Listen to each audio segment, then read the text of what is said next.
what I've seen is that many of our elected officials have been career politicians, and maybe they start off in the private sector, but the longer you're on Beacon Hill, the more detached you get from it. I mean, this is one reason I'm actually in favor of term limits, to get people in and get them out. And you attract more business people into Beacon Hill in that situation. But I do think we need people up there who know what it's like to meet a payroll, to agonize about hiring somebody because they want a couple thousand more and you don't know if you can afford it. And what business school tells you, teaches you to do, and what I do, I'm an investment advisor. I think about where to invest client money. It teaches you how to analyze a situation, think about the imponderables, and come up with a high-quality decision. And that is excellent training for the legislature. Also, in my job right now, I'm a fiduciary to my clients. I can't do anything for them unless it's in their best interest. There are 200 members of the legislature, and there are people who are currently running for office across the state with many different backgrounds and qualifications. And I think the fact that people who step up from the private sector, from the public sector, folks who are policemen, firefighters, teachers, business people, small business owners, I think that's important that these people step forward, because in the end, it'll be this type of interaction, this sort of discussion that drives a stronger policy debate. Many people dislike the legislature but like their own representatives. Same with Washington, D.C. They hate Capitol Hill, but they like their own congressman or U.S. senator. Here in Massachusetts, many of these districts who do like their legislators who are elected come from a wide scope of backgrounds, experiences, and much of what you say exists already. I can think of many legislators who serve who are small business owners and do it very well. So I think it ultimately comes down to the individual and experiences, life experiences.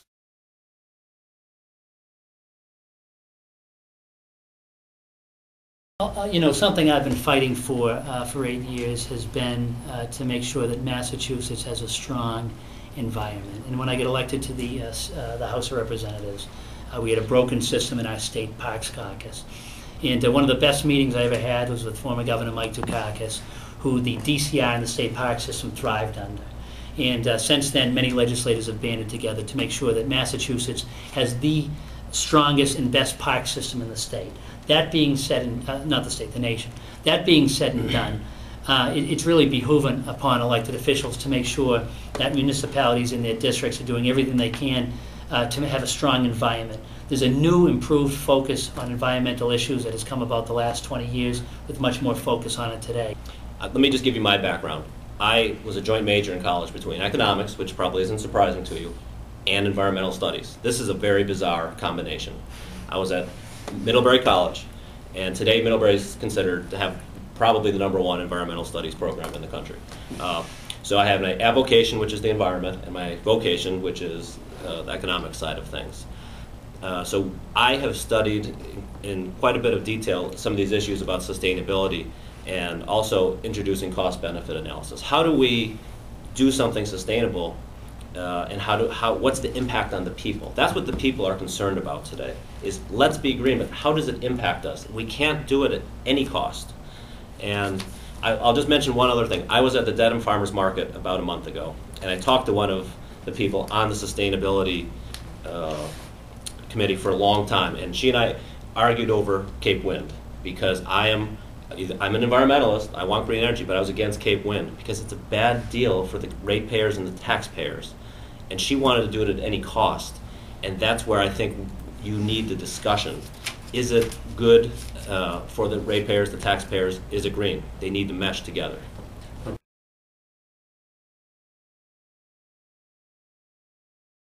I think elected officials need to be dealt with differently than other state employees.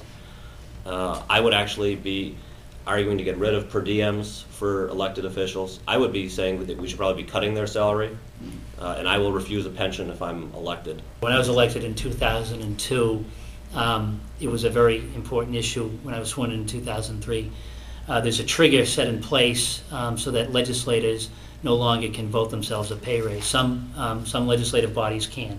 The city of Boston, for example, the city council can vote themselves a pay raise. So the trigger is set up based on median income across the state. If that increases, then there's a slight increase. If it decreases, there is a decrease.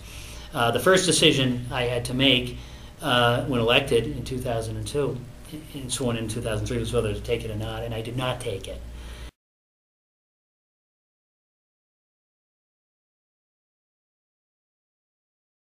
I'm very proud of the fact that I have voted in 2004 to create the statewide school building authority, and some of the things that that's done are being shown right now in the district, both with Norwood getting a brand new high school, which is generating construction jobs, a lot of construction jobs in Norwood, and as well as today there was a groundbreaking in Dedham, New Avery School, and this is something that I'm very proud to be a supporter and voted on in 2004, and it's been very successful across the board.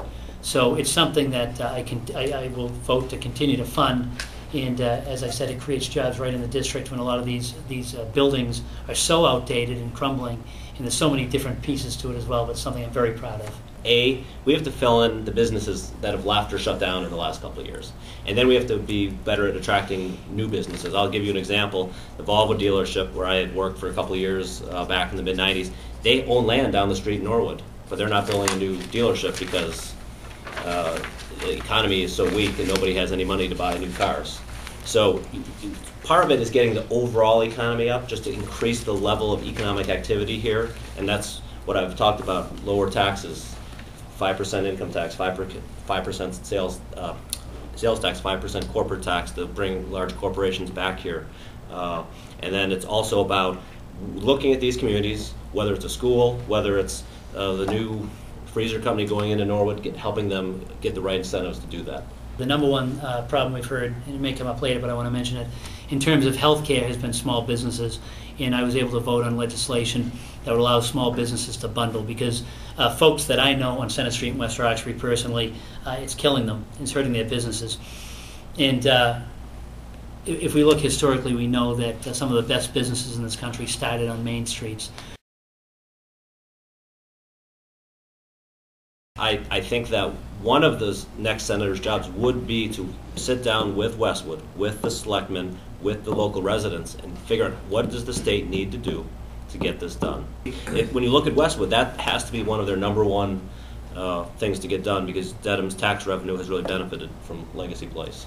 If I'm fortunate enough to be elected, I will work hand in hand with the 3 members of the Board of Selectmen in the town of Westwood, as well as Representative Paul McMurtry, who's been a fierce advocate. It's going to take a lot of help from Beacon Hill in many ways. I know that there had been talk of restaurants which require liquor licenses, which would need to come through Beacon Hill. But I've talked at length with Paul McMurtry about this issue. I know he's been a fierce advocate on behalf of the selectmen, the people of the town, and on Beacon Hill. And if I'm fortunate enough to be elected, I'll be working hand in hand with the selectmen and Paul to make this thing happen. Because you know what? It's a brilliant idea for the people of Westwood and the surrounding community, really.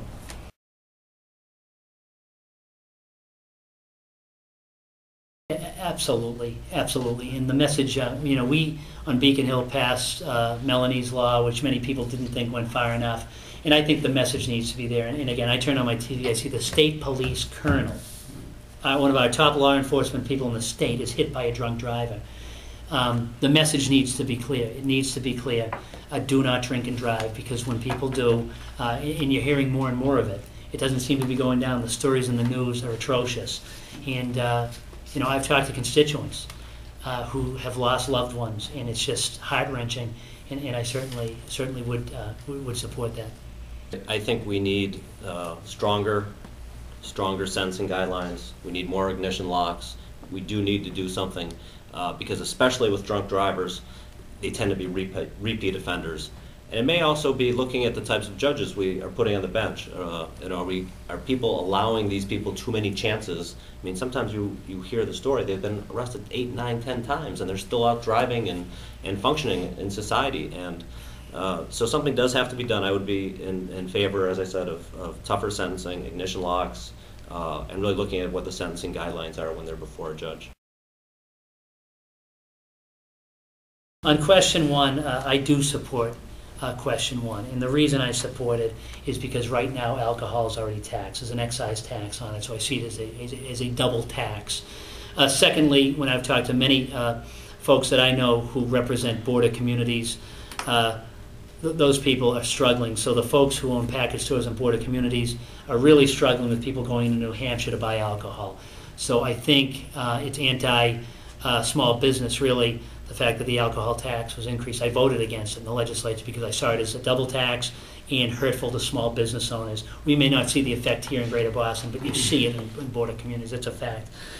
On question 3, I will be voting no. I will not. I support and have voted to keep the sales tax at 5%. I think 3% is reckless, so I will not be voting. I'll be voting no. You're talking about major chaos that could happen from question 3 passing and vote because of the amount of money that would be cut to so many programs across the state and local aid. That being said and done, if this Senate district votes to approve, I will go along with what the wishes of the Senate district, because I'm there to represent the people of this district, and that's what I will do. Well, question 1 is the repeal of alcohol tax, and I will vote to repeal it. It's not just New Hampshire we worry about. It's all of our bordering states. Other states, the package store owners near Rhode Island have told me they can't even sell beer along the Rhode Island border. Just no one will even come in for it. So it's not just New Hampshire. We already have approximately 40% excise tax regime on alcohol. That seems competitive with other states. On question 3, this is a tough one for anybody running for office who's elected, because I've been on the campaign trail, as I said, talking about triple nickels: 5% sales tax, 5% personal income tax, and a 5% corporate tax. So I would like to see us go to 5 first, but I'm going to vote yes on question 3 to make it 3%, because our legislature doesn't listen to the people. And sometimes this is the only way to get them to pay attention. The legislature in 2000 voted to lower the personal income tax in Massachusetts to 5%. Representative Rush voted against that in the legislature and kept it at 5.3 in 2005. The legislature does not listen to the people. So I am going to be voting yes on 3 to send a signal, a message to the legislature. If the voters vote no on question 3, I will support that, but I will also introduce a bill right away to lower it to 5.